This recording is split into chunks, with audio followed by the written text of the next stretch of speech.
varied and intriguing background. Things like he built a ski lift in the middle of the Costa Rican rainforest. He ran for Congress in 2008 in Houston.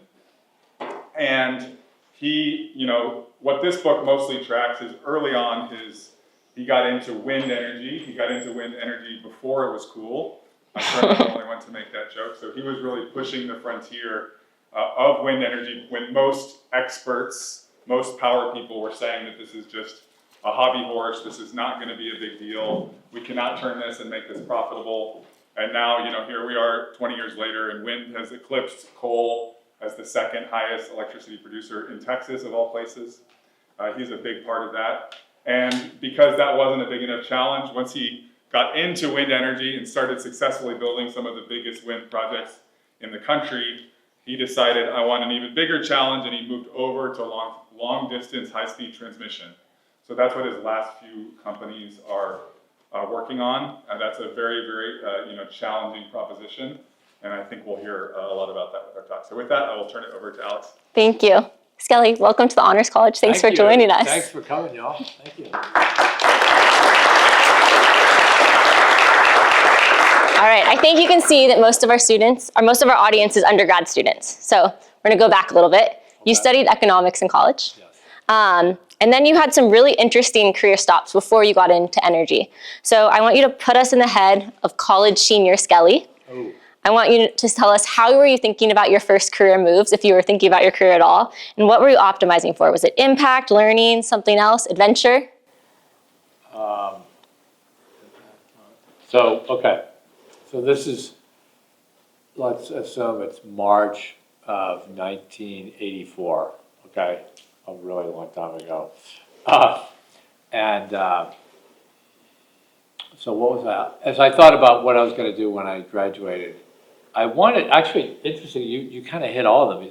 You said sort of impact, adventure, and learning. And so I ended up joining the Peace Corps, which is a program that the U.S. government has that began with when John F. Kennedy was president. And the idea was send young people early in their careers out around the world to teach English or be doctors or nurses or whatever in developing countries around the world. And so that program is still around today. And so my niece, for example, is a public health worker in a very rural area of Peru in the Peace Corps.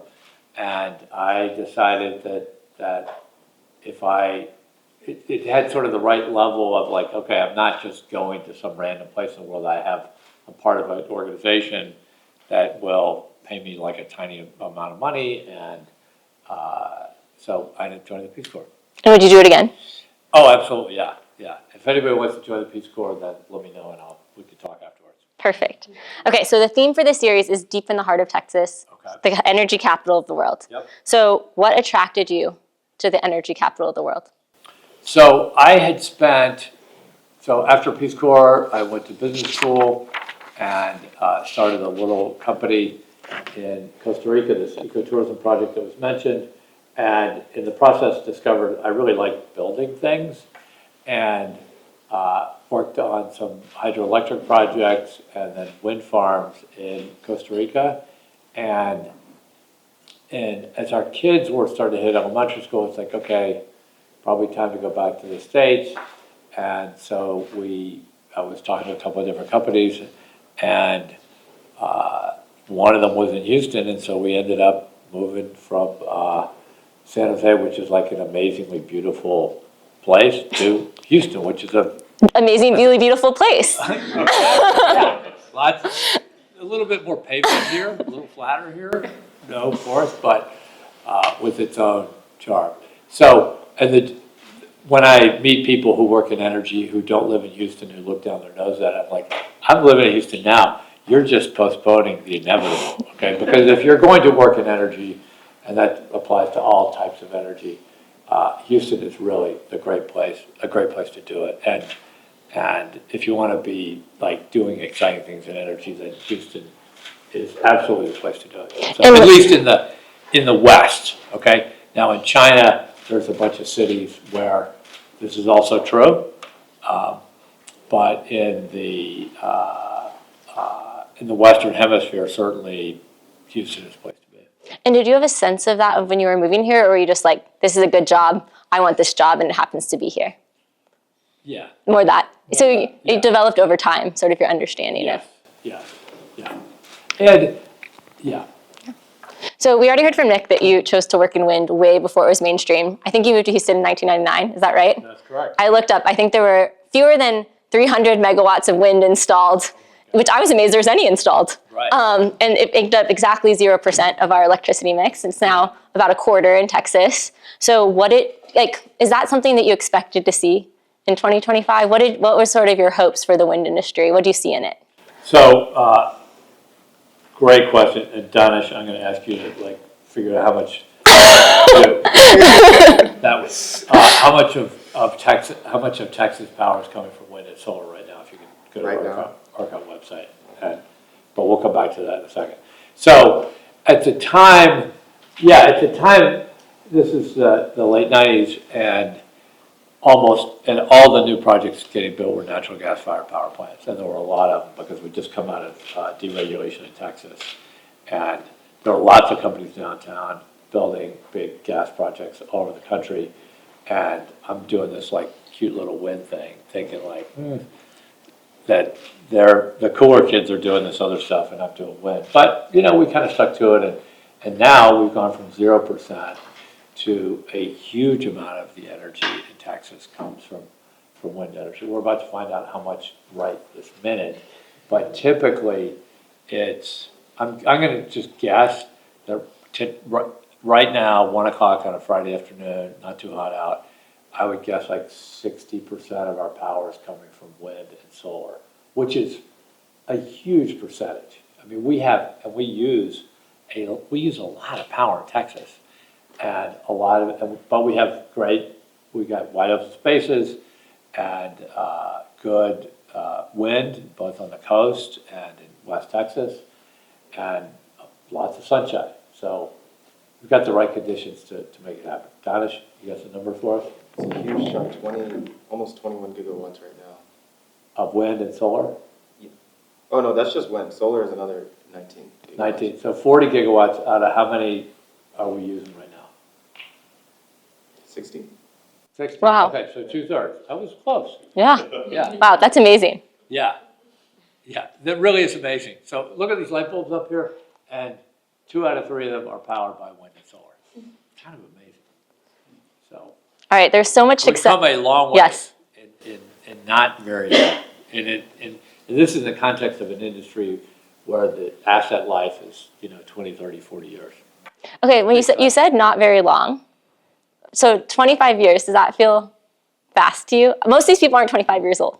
So talk about sort of what the time scale of the energy industry is. Yeah, so this is a great question because the big question, if you're worried about climate change, okay, and the big question is, can we deploy enough renewables fast enough to head off the worst effects of climate change? That's sort of the big question. And unfortunately, in that context, the answer is no. Okay, we're not going fast enough, and we need to go twice as fast. So that number, instead of 60%, it ought to be, on a day like today, ought to be close to 100%. Okay, and we could do this if we set our minds to it. So I've spent a week in China about a month ago because I wanted to see okay, what does the first electric superpower look like? And China is building wind and solar and all kinds of stuff at a breakneck clip. And I don't know if these numbers are accurate, but directionally I think they're correct. Next year, China will use less oil than it did this year. And that's because they're generating a lot of the power through non-emitting technologies, and they're electrifying largely a lot of things, but especially the transportation sector. So streets in Shanghai and Beijing, they're quiet. They're super quiet. There's no two-stroke engines. anymore, and there's a lot of electric vehicles. So it's if you want to see the future, like make a trip to China. I like that term you said, electric superpower. Yeah. So we know the Texas grid is a little unique in that it's its own thing. Could Texas just take action to become No question. What would we need to do? Yeah. So I actually have a couple of PowerPoints that I wrote on this topic, but if we said in Texas we want to get like, I don't know, let's just call it, the last 10% is really difficult, but let's say we wanted to get like 90% of our electricity and a bigger percentage of our energy from electricity, we could absolutely do it. So we know how to build wind, we know how to build solar. Geothermal is coming down in costs such that you could do a decent amount of geothermal over the next decade or so. You'd build a really big grid. Okay, we're doing that right now. We're doing a big higher voltage overlay to the existing grid, which will allow us to move power all around the state. We need to do that, more of that, and we would need to do, like, there's about, so we just talked about, like, right now we're using 60 gigawatts of power. There's about 10 gigawatts of 4-hour batteries, which is a lot. In Texas now. So at any moment, those batteries could be charging or discharging. So you need to do like 3 or 4 times that. But you could get to a spot with current electricity usage, and then you just kind of scale it for them to keep up with demand and to electrify the transportation sector. That's like the big thing you would do. You electrify the transportation sector, and on the heating and cooling side, you would use heat pumps, which are basically an air conditioner in reverse.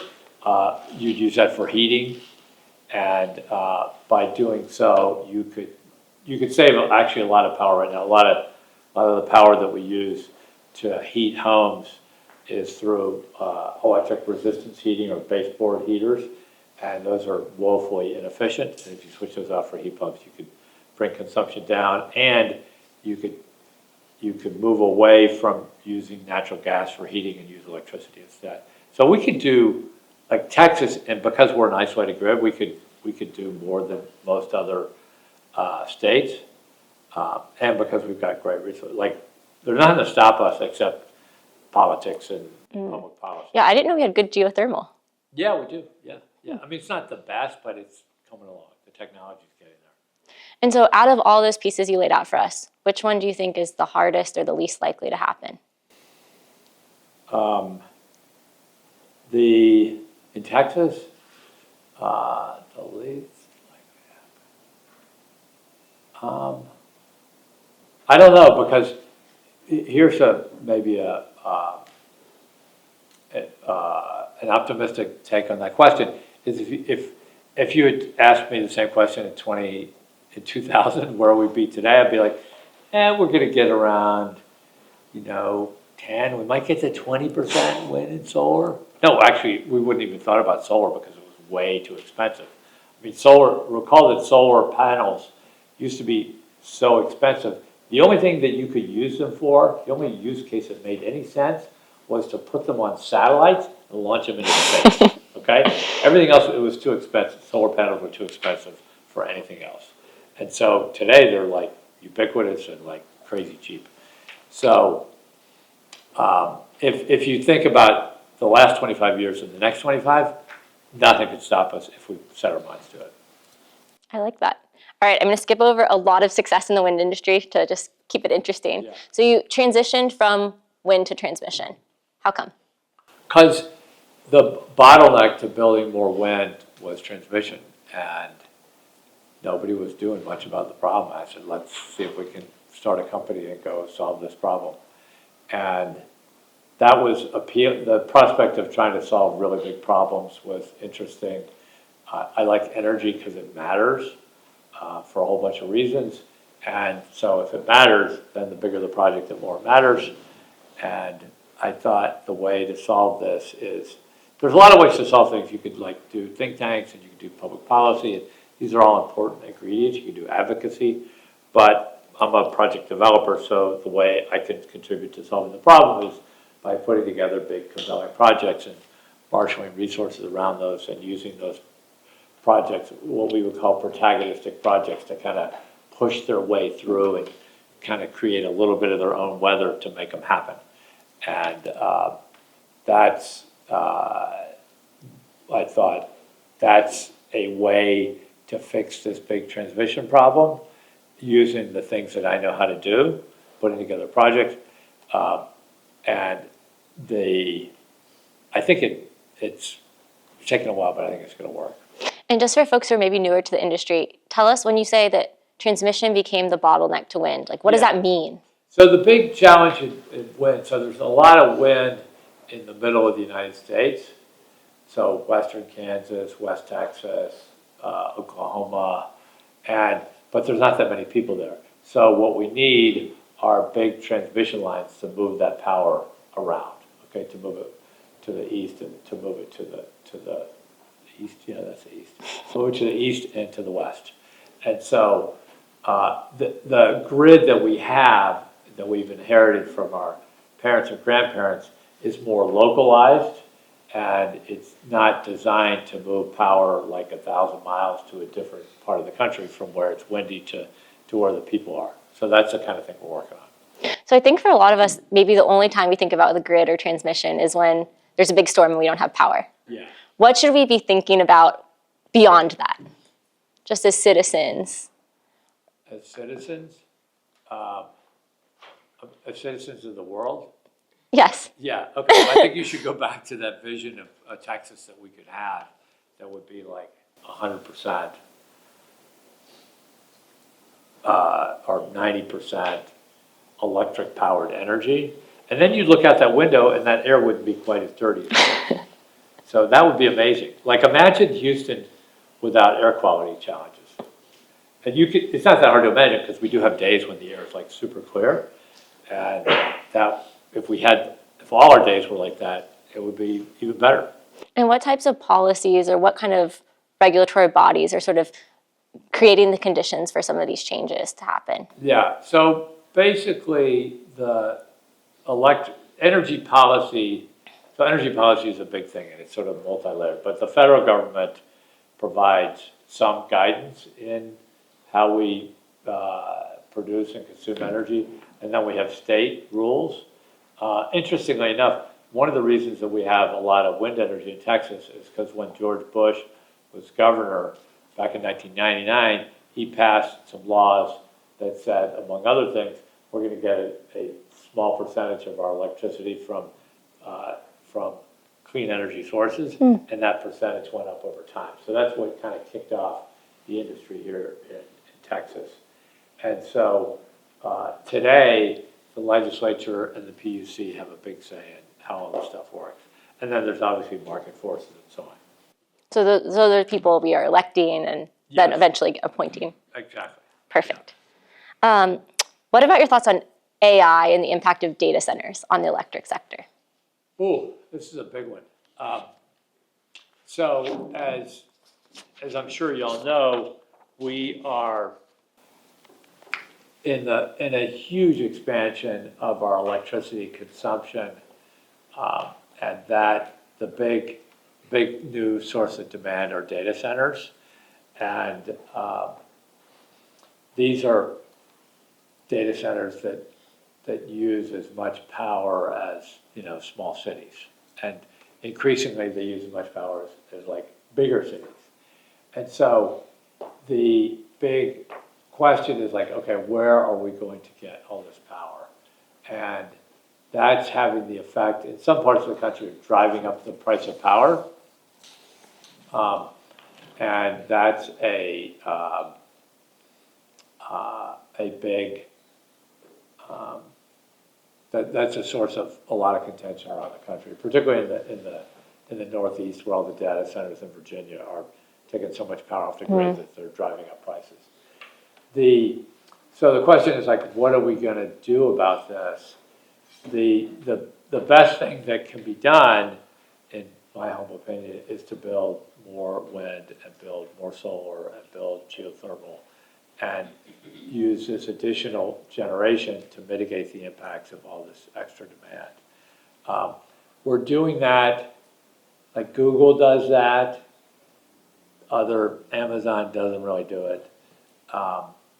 So it depends a lot on which companies are involved. The Bitcoin miners, they don't care about anything. So they're a problem. This is a big question that a lot of people are grappling with, is how do we supply all these data centers, and we won't get into well, we could, but it would be a long discussion. If we got into the merits of like, do we even want to be doing this? Like, why are we we're spending all our money? And people object to data centers because they're like, wait, they use our water, our power, and they're taking my job. Like, tell me the upside here? On the other hand, you could get a bunch of stuff done quickly and using AI and so on, and you guys are far more familiar with all that than I am. So, but putting those questions aside, assuming that we do want to do this, there needs to be, in my view, a reckoning on like how we're going to power all this stuff. And we need to sort of demand of the data centers that they do, that they mitigate the cost impact on other people, and that they bring to bear solutions that will be beneficial to the environment. And the AI can help them figure out how to do that. I don't believe that. So there's this myth that AI can help solve climate change. I don't know if you guys have read Empire of AI, but you read that book and you're like, how do they make that claim? It's ridiculous. There's like no way that AI is going to help us solve climate. Or maybe there is, but I haven't been able to find it. Maybe it'll educate more people more efficiently on some possible solutions. I don't know that it's going to educate. Okay, that's another. It's going to make us a little dumber. That's another fireside chat. Okay, I want to hear two more sort of career questions, and we'll go to more personal questions. Okay. So you talked about getting into transmission because it was a bottleneck for wind, but you're doing something a little different now at Grid United. So what are you working on at Grid United? What are sort of, maybe focus us on some of the big Texas projects. Yeah, okay. So we have 3 big grids in the U.S. We've got the Eastern, very creative names, Texas, also called ERCOT, the Eastern Interconnect and the Western Interconnect. And it turns out if you connect these 3 grids better, that they will, you'll have a more reliable system, and you'll be able to integrate new sources of power, wind, solar, geothermal, whatever, because the wires are electron agnostic. And so that's what we're working on. Big power, like 400 miles, 1,000 landowners to go from point A to point B, and to connect these 2 grids.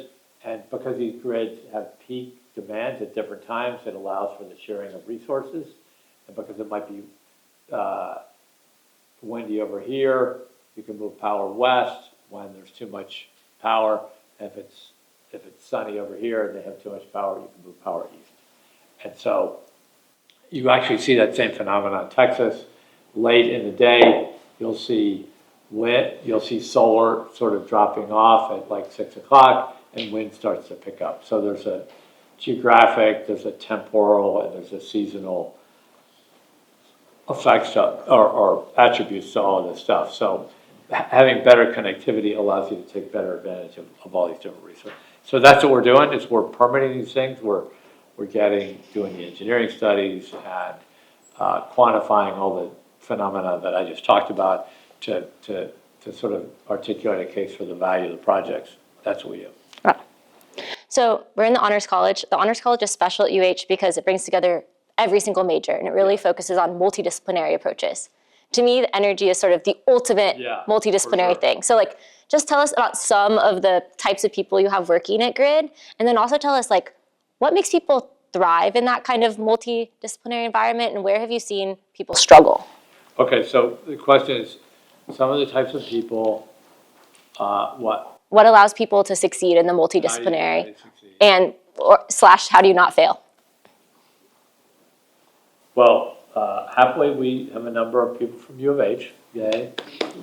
Go Cougs! And then what allows, so the people that thrive in this environment are people, so projects, this is what I like about project development, is if you're doing a big project, and it could be anything, it could be this building, it could be this whole campus, it could be a city, it could be a power line, is you need a lot of different talents to sort of pull something together. So in our case, you think of this as like, okay, this is kind of, sorry, Mr. Skelly, this is kind of boring, you're talking about transmission lines that are these towers and wires, okay, but to make all that happen, okay, you got to go get land agreements from everybody along the way. You got to say, hey, I want to come through here, I'll pay money for an easement. Then you got to go get money to pay for this. Then you have to get engineers who can design it. And then you got to get environmental people who go, wait, don't put it there, put it over here because there's these, critters over here that you're going to bother if you put it there, so move it over here. Okay, great. You have people with anthropology backgrounds who go, this is a Native American site, we got to go around it, and so they're chiming in.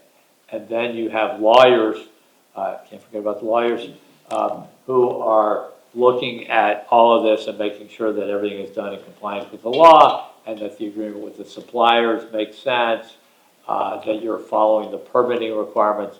Then you got to go get customers. It says, okay, who's going to own this line? So there's a lot of pieces, and every one of these little pieces affects everything else. So if you want to sit at your desk and you go, I'm just going to design this power line and not talk to anybody, you are going to fail, okay? Because you're going to put it in the wrong place, there's not going to be able to pay for it, you're going to forget about some of the design criteria, it's not going to work. If you're a biologist, then you're going to look at it and go, well, how does this work? I can't, all I care about is biology, so don't do it. Well, that doesn't really make for fun. So there's all these variables you got to see your way through it. And as Alex knows from working with us, in our typical project every 2 weeks, we'll meet with all these different people with all these different areas of expertise, and you're going through all the details of the project, like what's next, and do we have that parcel of land, or that landowner saying no, or do we sort out this permitting issue and there's these wetlands here, or is this the right tower design, or have we optimized for losses? All this stuff, and everybody has to be thinking about this stuff, and everybody has to have awareness about all the other things that are happening, okay? And that's true, again, that's true in our project and in many, many different types of projects. So it's the ability to work with people who know things that you don't know and work cooperatively with them is incredibly important. If you're not able to do that, then, you should, I don't know what you should do. I don't know what you should do. Not working. Not work for Transmission. us. But I'm trying to think of an area where one can work where you don't have to work with a bunch of other people. I think there are a lot of big firms that are just more narrow, where you're working with maybe other engineers, but you're not talking to a biologist and a landman in the same day. Yeah, okay, fair enough. And those are fine jobs too, but this is just what's required for this. Right. Okay, we're gonna shift away from transmission for a little bit, potentially. Okay.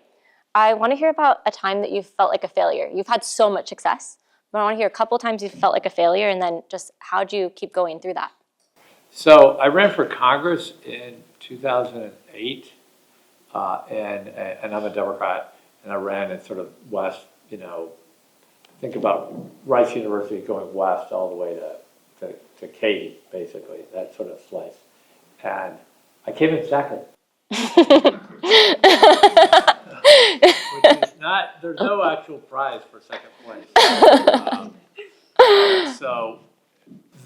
I don't know that I felt like a failure, but it's an interesting experience of not getting what you want. What is the expression? Experience is what you get when you don't get what you wanted. Yeah. So I got that.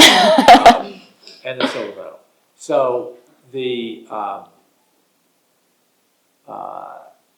interesting thing about running for office is you spend, in my case, a year, and this is all you're doing. Now some people have spent their entire lives waiting to run for that one spot that finally opened up, and they're going for it. And that's gotta be awful. For me, it was just a year, and I had other things in my life, and so it wasn't as bad. But the finality of it, it's like, boom, you see the numbers, and you know you lost, and you're done. Yeah, you wake up the next morning and you're not on. You wake up the next morning, and then you gotta give a speech that night to thank people who supported you or whatever. My wife said that was my best speech. Oh, really? Yeah. Kim, is it recorded? I hope not. So that was the, I don't know, that was an interesting failure. So you said this thing about sort of being really focused on one thing. But when I think about, and then it changes. But when I think about you, you've always sort of had a lot of extracurricular activities outside your really impressive day jobs. So just so y'all know, we can have Skelly to thank for connecting and beautifying many of our bayous. And also he and his wife purchased and rehabbed an old firehouse that they now live in, and the bottom is a community space. So we often hear investors, and to be honest, YouTube influencers say, you have to be 100% focused if you want to be successful.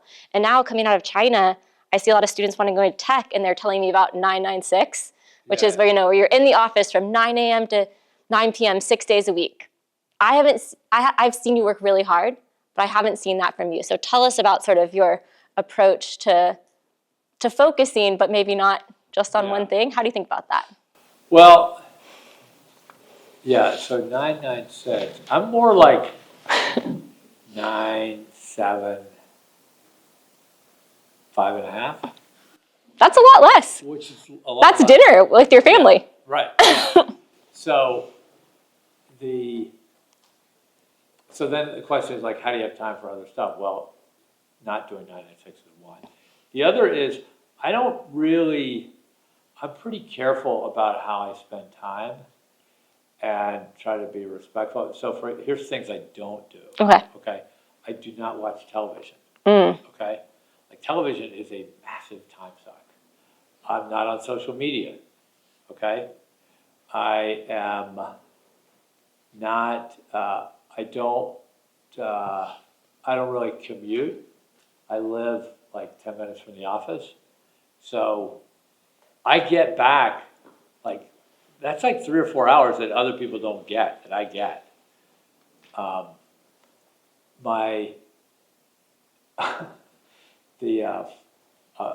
just gonna off one rant. I want to hear the rant. Is that I don't know if anybody has kids, but if you do have kids, don't go to their games. Okay? They don't really care. Okay? They really don't care. And it's so much of energy in this country goes into youth sports that it's just like a colossal waste. And if you do go, don't watch the game. Like, read a book, read the newspaper, do something else. Because that is just like such a massive time suck that if you don't do that, you'll have a lot more time available to you that other people don't get. Okay, so just on behalf of the parents, and because I know you, it's not that you're not involved in your kids' lives. No, I love my children. But So my kids' enduring image of me going to the games is me with a New York Times, while they scored goals or whatever the heck they're doing out there. It's just like, I don't know, but I'm now going to sound super old-fashioned. Like when I was growing up, like parents didn't really go to games and all that. There wasn't an expectation. Just to go off on a tangent here, there's an interesting professor from Wash U who has this whole theory, and Ezra Klein has a podcast on this, about how the reason that we have a population explosion around the world is that cultural expectations around parenthood are like off the charts. And so all parents, not just here, but around the world think like, hey, they have to go do all these things and teach their kids violin lessons and gymnastics and And this is a global phenomena. And so if that's the case, you really can't have more than 2 kids because you have to be attentive to all of their different activities. Yeah. So maybe what I'm hearing from you is that sort of going to kids' games has become a proxy for being an involved parent, but it's not the only way to connect with your kids, and you do it in the way that works for you. Thank you. And them. Well said. Yes. Thank you. Okay. So do you think those Bayou projects, the firehouse, do you see that as totally separate from Grid United, Clean Line, your other projects, or do you think they are in conflict with each other? Do you think they reinforce each other? Yeah, no, it absolutely reinforces things. Okay. So the Bayou Greenways, well, there's one right here on Brace Bayou, and we work to connect from the ship channel all the way to Katy. We go out of this bayou. You can just go a heck of a long distance, and there's a number of around the city. So that, being involved in that and passing a bond issue to pay for it, and then being on the Parks Board that supervised the construction of them, it was linear stuff. So there were stakeholders to deal with, and engineering and financing and land issues and design issues and sort of equity issues to make sure that we're serving all the different neighborhoods and so on. So it was kind of related to what we do. Yeah. Not totally, but pretty good match.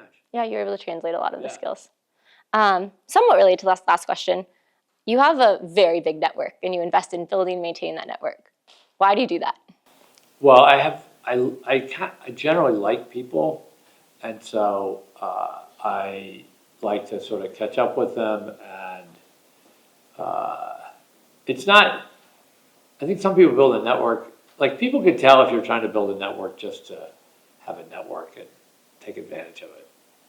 That's like not a good look. But if you're genuinely interested in people and you want to sort of connect with them, it's super helpful. I think, human beings are social animals. Like we're wired to be around other humans and to interact with one another. So there's that. And then I also think two other thoughts. One is, at one point, you were talking about failure, so I almost went there, but at one point, I was working for this company and went belly up. I was out of a job and 3 kids, and it was a disaster. And we had no money, and it was awful. And there were a couple of people who were really nice to me and helped me network. And after that, I remember that and saying, I'm going to be nice to people from here on out. When people want to network, I'm going to try to make time for that. And And you have time because you're not watching TV. And I have time, yeah. I get all this free time that other people don't have. Secret power. So one of my favorite things about you is how much you invest in the careers of young people. You gave me my first job 15 years ago. And Skelly is famous. Very smart move. I know talent when I see it. No, I literally had to beg for 2 years. But persistence pays off. One of the things, Donish knows this too, Skelly is famous for, there'll be a CEO or an elected official in the office, and Skelly will literally go out and find an intern or a recent grad and bring them into that meeting. So why do you do that? And when our students are given those kinds of opportunities, how can they take advantage of them? Well, if you get those opportunities, well, first of all, make those opportunities. How? Okay? Just go up to people and say, hi, I'm Alex and I work on this and thanks for visiting with us. And then there might be a little awkward silence and they'll go, oh, Alex, sit down and thanks to join us. So make the opportunity. And then, because most everybody wants to have some sort of connection with younger generations. Maybe there's a few grumpy old people that don't do that, but generally, and once in a while you're gonna once in a while you might get rebuffed, and the guest says, "Hey, Alex, sit down and join us," and your boss says, "No, to get the hell out of here." That could happen, but that's okay. You'll survive. Yeah. So make the opportunity. And so what was the other part of the question? Why do you do that? Why do you bring them into the room with the CEO? Because it's good for them. They'll learn.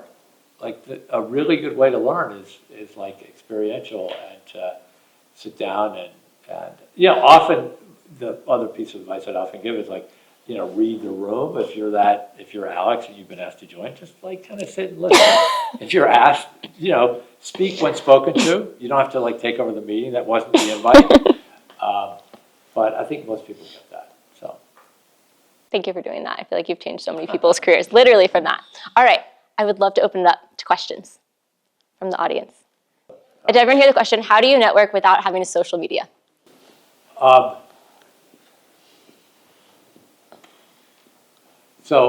what do I do? Like if I'm going to a conference, I'll figure out who else is going, and I'll Google them, and then figure out, okay, I want to connect with these different people. Or a kid that works with us uses AI to say, hey, these are the 1,000 people going to this conference, and you've corresponded with these 100 in the last 2 years. Like that's a recent development. So, do you, like I'm on Facebook, but I just don't post or do anything on it. So, and then on LinkedIn, I can find the people that I know. Like, I'll use that as here's what LinkedIn is the very best thing for if you're in my position, is if we're trying to figure out, like, oh, we're gonna hire this Danish kid, I can go on there and see who does he know, and I will call them and say, hey, what's the story? Oh, Alex Landon knows him, I'm gonna call her and find out, like, what's the skinny here. That's the most useful thing for me, and then I can sort of back channel and sort of circle around and figure out who I know. Now, I'm not very good at this because I have like a bunch of invitations that I haven't attended to, but you get the idea. So I don't think they'll interact. I think electric is the clear winner. And here's a little thought experiment for you. If you say, I'm gonna grow corn and make ethanol, okay? And I have 100 acres of corn, or I can put solar panels on those 100 acres. You're gonna get like 10 times the energy, the usable energy from the solar panels. Now you gotta invest in solar panels, right? So it's not a totally fair argument. But you're gonna get 10 times the energy from the solar panels than you would from the ethanol. You have to invest to get the ethanol, you got tractors and all that stuff. So it's just the conversion, there's two things that work here. The conversion of photons directly into electrons via solar panels, that's like 25 or 30%, 25% efficient. And then from there to the drivetrain of a wheel, turned into traction power and an automobile or whatever, like that's pretty efficient. You got some losses to get the electricity onto the grid and then down to your house and into your battery and back out of the battery. But that's still like, I don't know, maybe it's 70% efficient. And versus an internal combustion engine, which doesn't have big losses between the ethanol plant, where it's turned into ethanol from the corn, from there to the engine, it's pretty efficient. But once it hits the engine, once you hit internal combustion engine, you're like at, I don't know, 20% efficiency on a good day. So electricity just wins. Yes. Thank you for coming out. You've spoken a lot about the different ways to generate energy and how to transport it. Could you talk a bit more about the storage aspect of infrastructure, both in Texas and across the country? Yeah, so great question. I'm on the board of a company called Form Energy, and we have an iron air battery. We basically take iron and rust it, and that releases electricity, and then we put in electricity, and it unrusts.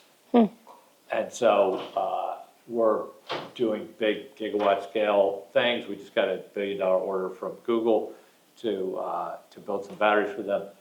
So, and I've also invested a little bit in a lithium ion deployment company and so on. So I think these types of, and there's a lot of different experiments going on in terms of how to store electricity. We think at Form Energy, we think we're going to be successful. We think that we're the best and all that. But there's a lot happening in this area. And if as you all think about your, career choices, either project development or engineering or whatever, it's a super exciting space. Yes. Hi, I was just wondering what your views on fracking were. So what are my views on fracking? So the fracking part of it, of like drilling it into the ground and then breaking open rocks and so on, I don't think that's like, the surface impacts are real, But the big issues are wastewater disposal, and injection wells are clearly a problem, if you ask me. And there's a lot of things that need to happen on that, including just like pay to clean up the water before it's like, I don't know how many, it's like a few dollars a barrel. It's not like, wouldn't eliminate fracking if we had different wastewater solutions. And but it's kind of, so that's one thought. The other thought is, it's pretty outrageous outrageously cool what fracking does. I mean, you drill down a couple miles and then you go sideways a few miles and you break open rocks and you release the gases, and then that's like crazy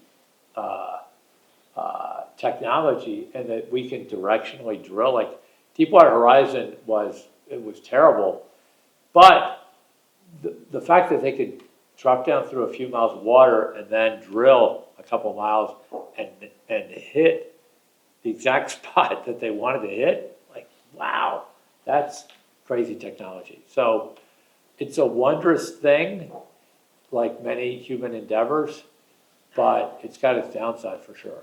Thank you.